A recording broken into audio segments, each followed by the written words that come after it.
เป็นยสูซื่อเครียด เขียนแห้ง ไล่นี่ไล่เขาก็ไอ้กบมาดิมือนี้ก็ไล่แขกมา ตรงมานอนเทือนกูฮะ แม่น ยังเครียดอยู่เดียวนี่กะ แม่นไล่แขกตอนนี้แขกนั่งอยู่เนาะตีตด แล้วไล่ยังไงวะ แข่งเคลื่อนซูน่ะมาเคลื่อนของเบอร์เดนิกซูมันไล่แข่ง ยังไงวะเททาน แต่สิย่างว่าแบบตกใจทั้งต้องเป็นยังไงวะจะไหนคนอินอยู่กันยังไงอันนี้คือยังสุดนี่ พิษเยอะพิษ เจ้าคนอินได้แล้วจ้ะตามที่เห็น อันดับอินเดียได้เลย เพื่อนอย่างไม่ตกใจเฮีย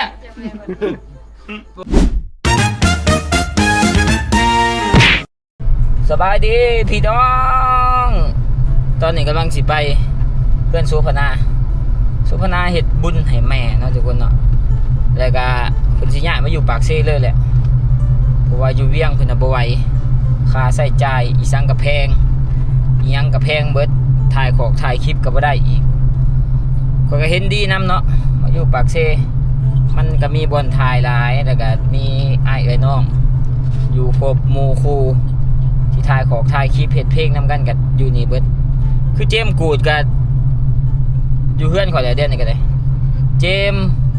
กูดแฟนกูดแฮวแฟนแฮวกรุ๊ปแบงค์เบาใหญ่แม่นนอนอยู่เพื่อนเบิดเนาะทุกคนเนาะแต่ว่าเขาออกมาก่อนพวกเพิ่นสิออกมาตามหลังแบบครบทีมครบที่เลยนะโซก็ถ่ายเพลงใหม่ได้เรียบร้อยแกมปล่อยเพลงแพงลูกแล้วก็มีเพลง4คนอีกเพลงนี้อยากสปอยให้ทุกคนฟังอยู่ม่วนทุกคนม่วนแห้งอีกเพลง4คนนี่นะทุกเคยจะมองเพลง4คนอัดอีสังแล้วเรียบร้อยเนาะยังจะถ่าย MV น่าจะแล้วเวียกอีสังพี่แหละถ่าย MV สำหรับใครที่ถาฟังเนาะว่าทุกเคยจะมองบ้านใดสิกลับมาเฮ็ดเพลง4คนคือเก่า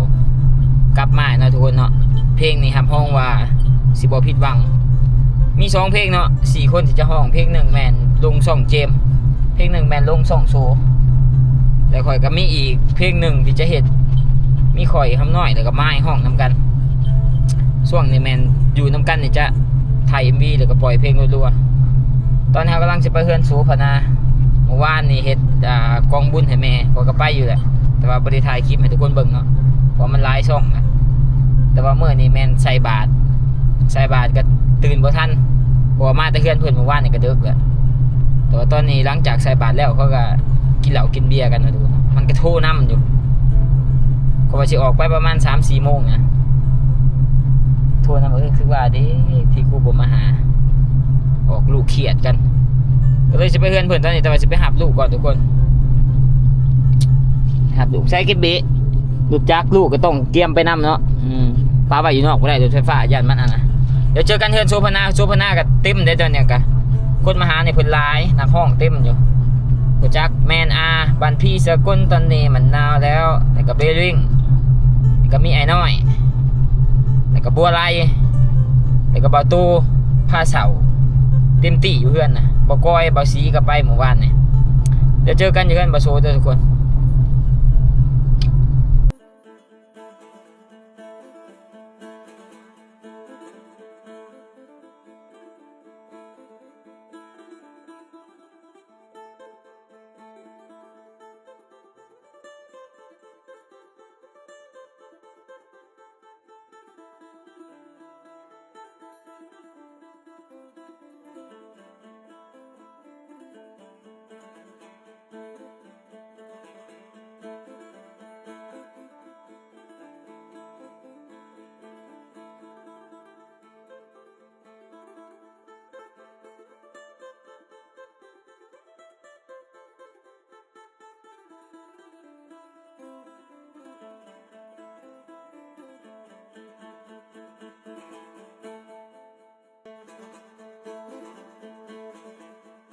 ตอนนี้ก็มาหอดเทือนสวยเนาะทุกคนเนาะแต่ว่าได้เข้าไปดอกเพราะว่าเขาเปิดเพลงอันนั้นร้ายพวกไม่ได้สิถ่ายอย่างนอกแล้วก็กลับมาถ่ายกับเจียงกับกูเยือนเมื่อคืนไปตีแล้วมันกระตกนะเพราะว่าเพลงลิขสิทธิ์เขาเปิดลายพวกมันลายเจ้าเขาจะให้เขาปิดเพลงมันก็บ่คืออีกเขามาเบิ่งดินใหม่ของโซนนะทุกคนเนาะนี่ก็คือดินใหม่โซพนาเบิ่งดินใหม่ดอกดินเก่ามันนี่แหละอันไหนก็คือเพื่อนโซแต่ว่าเดือนหนามันจะมาเห็ดเทือนใหม่อยู่นี่ อันนี้คือดินเพิ่นเบิ่งดินโซพนาแม่นเบิดเลยนี่กว้างเบิดกว้างเนาะนี่คือดินโซพนาเบิดเนาะนี่คือดินโซพนาเบิดมันสิมาเฮ็ดเฮือนอยู่นี่สิย้ายพาลูกพาหมู่พาครูพาทีมงานย้ายมาอยู่ปากเซ่เบิดก็ว่าดีกันแหละอยู่นี่มันก็บรรยากาศดีเบิ่งเด้อทุกคนภูอ้อมรอบอยู่เขตในเมืองตัวเมืองปากเซ่นี่แต่ว่าภูอ้อมรอบทุ่งนาหายากเลยเขตบรรยากาศแบบนี้นะแล้วก็เขตนี้น้ำบ่ค่อยท่วมไปจะได้รถล่มลูกข่อยสิ่งร้ายตัวเขาบ่ได้เข้าไปเนาะทุกคนเนาะเข้าไปแล้วข่อยก็เมาแหละเข้าไปแต่บ่จักสิไปแย่กล้องเนาะเพราะว่าเขาเมาอยู่สิไปแย่กล้องเขามันก็จักจะได้สิไปแย่กล้องเขาบ่ได้เพลงเขาเปิดก็มีแต่เพลงลิขสิทธิ์ต่ำๆอยู่ขี่มาขอสิครึ่งให้มั้ยเด้งมาตอนนี้ก็ตัดภาพมาที่เฮือนเนาะแต่เฮือนโชว์พุ่นแล้วนี่กูถ่ายนี่ตอนนี้ก็บ่ทันนอนเอาทุกคนเนาะมีแขกมายามมีบ่อแหวเพิ่นมายามเพื่อนมื้อนี้โอ้เฮ็ดหยังเนาะบ่อแหวเนาะ ลวกพักกินกับ ฮะ ลวกผัก ลวกพักกินกับปลาร้า โอ้กินกับลาบบอกกบก็มายามอีก สบาย มื้อ เด้อสบายเด้อทุกคนลองพากับแหวเลยสวยเด้อสวยกัน ฮะ เพียมันนี่ดีเลย เป็นหยัง เพียมันได้กิน ฮะ แซ่บ คักบ่ แมนเพียมันนี่ดี โอ้ โอ้บ่อแหว ปลาแด ต้ม ก เพียว ปลาหนวดบนสูตรหมูอะไร อันนี้สูตรนี้เนาะเพราะว่ามันหอมดีเด้บางที่ก็ใส่สูตรข้าว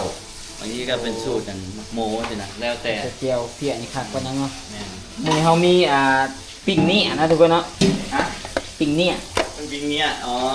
เอาภาษากาฬสินธุ์เองบ่สิเบิ่งอันกาฬสินธุ์บ่ เนี่ย ไปกินก้อยนี่ครับก้อยเนื้อแล้วก็มี โลเท่าไหร่วะตีนี่ดิ โลบ่จื้อไปแต่ว่า3โลน่ะ4,500,000 4,500 300,000แสนหาเนาะโลนึงโลแสนหาเดี๋ยวเนี่ยแต่ว่ามื้ออื่นเฮาก็ซื้อมาหลายอยู่มื้ออื่นไปเฮ็ดกินบ้านบ่าวคำน้อยเนาะทุกคนเนาะ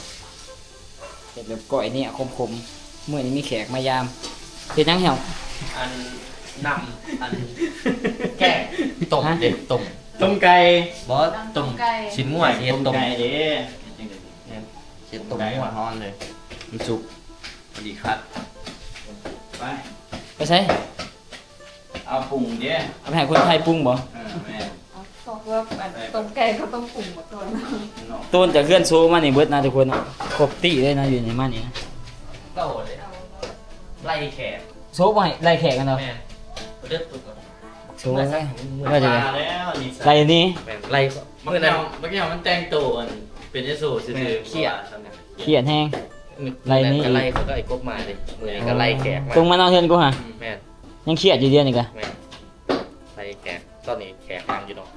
ตีกด แล้วไล่จังได๋วะ แขกเพื่อนโซน่ะมาเพื่อนขอเบิดเดี๋ยวนี้โซมันไล่แขก จังได๋วะในทางอันดี มิจ้ะพวกมึงนี่ นี่ไปส่งมาแต่เช้าผู้บ่ได้ออกบ่ จะต้องคิวรถเด้ แล้วว่ากบไปส่งแต่เสากบตื่นไปส่งแล้ว โอ้ไปเลยแกเสือแต่ว่าขากลับ ใส่เสือทั้งปีดมา ใส่เสือนะใส่เสือตีใส่เสือก่อน กบไปส่งมันเด็ดคิวก่อน โอ้ย ตอนนี้ก็ใช้กินซีนเนาะเกือบบ่ได้กินเนาะได้กินซีนย้อนเบากูดเด้นี่เพราะว่ากูดมันดังไฟเด้คันบ่ดังไฟบ่ได้กินเลยอีหลีเอาอีหลีมันดังไฟก็บ่กูดบ่ใช่บ่ได้กินซ้ำทุกคนเลย ก็ดีมันถูกกว่ากลัว ฮะ เริ่มเขาว่าในสุกอะดิไม่ได้เห็นข้าว เขาเฮาบ่โชว์จักมันเขาอุ่นค่านี่เด้นะ โอ้ลูกพี่ มาทุกคน ลูกพี่ถอยไป ท่านนี้กำลังตีอยู่มาเลยกินเขาวงค่าเอาแถวเลย เพื่อนมันไหนมันดีนะครับ ผู้ช่วยตอนใหญ่ผู้ประจักษ์เดี๋ยวจะไปดินน้ำเด้อ โอเคอ่ะ มึงได้บ้างวางตัวเอาสิ แม่นก็ผมอยู่บ้าน ชิมนมโตะ วางตลอดเลยนะสกุลทำไปสกุลนะ นิดไปเอา ผมก็ไปอยู่ว่าบ้านเจ้าตัวน่ะแต่บ่ได้ไปเพื่อนเนาะไปบ้านใครก็ไปบ้านในเพจ แม่ ที่วะ แม่จื้อป้ากับเจ้าแหละ ไปบ้านในเพจสหรัฐแต่มันก็แถวๆน่ะใกล้กันบ่ใกล้กันบ่กับบ้านเจ้า นายจะ100 โลนะเป็น100 โลเด้ประมาณ โอ้เขาเลยเพื่อนบอกสู้เอาเขามาที่เพื่อนสู้เพื่อนหน้าเนี่ยเขาบ่สู้สมบัติจัก น้ำแข็งจะต่อ ต้องเบียบ มึงเห็นจังได๋เอาอุ่นเลยทุกอย่างเลย บ่ อ๋อก็เป็นก่อนนะ แม่กบบ่กินบ่กบบ่เคินอยู่เลยเคินกล่องบ่ค่อยออกกล่องมาไหนบ่เคินออกมันก็บ่ เอ้ยมันแห้วเด้ นอนอยู่ที่เบิดเลยนะทุกคนเนาะ นอนบ้านวิทย์ใหญ่เนี่ย นอนเรียนก็เลยนะโซฟาสตูเขาหยุดไปเบิดแหละ ยังเจ็บเด้ต้องไงเจ็บกับแป้งประมาณนี้ มาหรือบ่มื้อนี้ นอนอยู่เหรอ นี่เลยท่านจะมา ก็มาเพราะอยู่แล้วกูไปก่อน มื้อนี้แหละมึงจอกไปไหม พอมันมื้อนี้มื้อกูหัก ไอ้บ่ เจ้าบ่ใหญ่เฮ็ดนี่ เทียบใส่กับบ่ซัวเอาความจริงช่วยน่ะบ่จักกับบ่ซัวว่าชนิดนั้นกัน ตับสิ อันนี้ถ้าว่าเต็มชิปให้เก้าไอ้โชว์ให้ชิป อ่ะ มาเล่นเอ้า ของเราใส่เครื่อง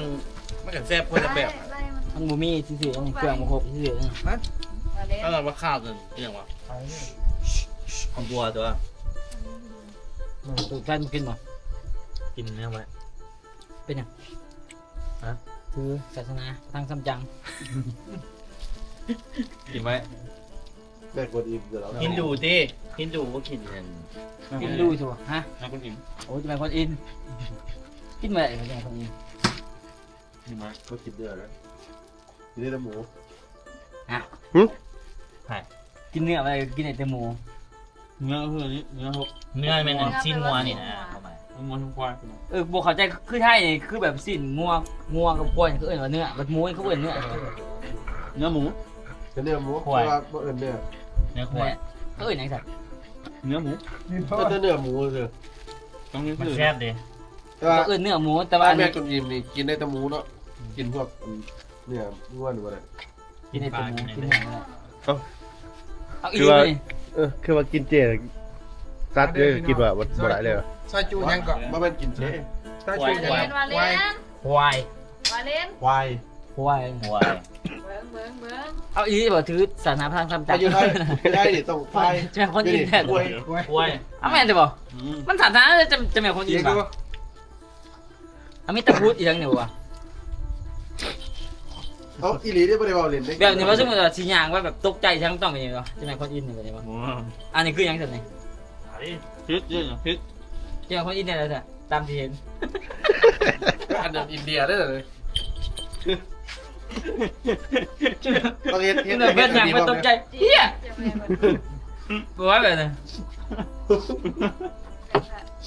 บ่แม่นเด้ ขุดกันไปเรื่อยเลยขุด กินเจซื่อๆที่บ่แม่นตีถือสัญชาติจะเป็นคนอินบ่มีที่มีใช่ป่ะจะเป็นคนอิน จักกันแล้ว มีบ่ กินเจนี่ต้องวิกแกนด์ด้วยเหรอที่เขากินสะพักเนี่ย คนพูดนั่นแหละแต่ว่าบุกินเลี้ยงงัวแล้วบอกครอบครัวอันนั้นเป็นภาษาจีนแน่นอนแม่เด็กทำแม่ เอาจีนก็บ่กินถึงบ่ ไม่บังกลุ่มเด้ ทำน้ำ บางกลุ่มบางกลุ่มที่ก็กินเจ บางจุ่มนะ ก็ยังไง กลุ่ม ลู จะ ก เริ่ ควาย มกิน คนหนึ่ง อาจารย์ ลูกควายมากินเนี่ย บางคนกับเบิร์ด เจ้า บุ ไม่ กิ กิ น น เล เลย ย แซ่บครับแซ่บ แบบกลิ่นมันแห้งนะ ถ้าตายไทยเป็นยังไงบ้างเจ้า ไทยเขาจะใส่ดีอะไรกว่าใส่ดีแล้วกับบริใส่แบบพวกอันนี้ได้จะแบบ นี่จีมันบ่า แม่น ดูไทยกับปจี โอ้เปล่า กินหัวแมวบัดดิ เอามากินทุกคน กลับเป็นน้ำ มันที่บ่ใหญ่มั้ย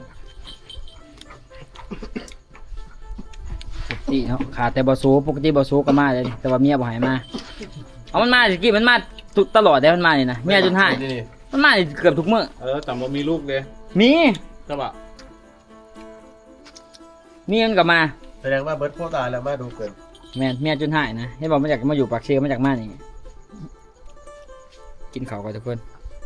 ตอนนี้ก็ส่งเพื่อนกลับบ้านเลยเนาะให้เบาแหวไปส่งพอดีแจ้งจังปังทุกคนเลยวาลินมาพี่ลูกมาเบยกินใหญ่เป็นบ่าวแล้ววาลินทุกคนเอ้ย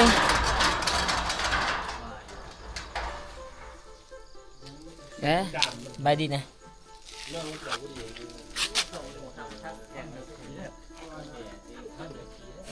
บ๊ายบายทุกคนเจอกันคลิปหน้าตอนนี้กำลังไปส่งแมนอากับ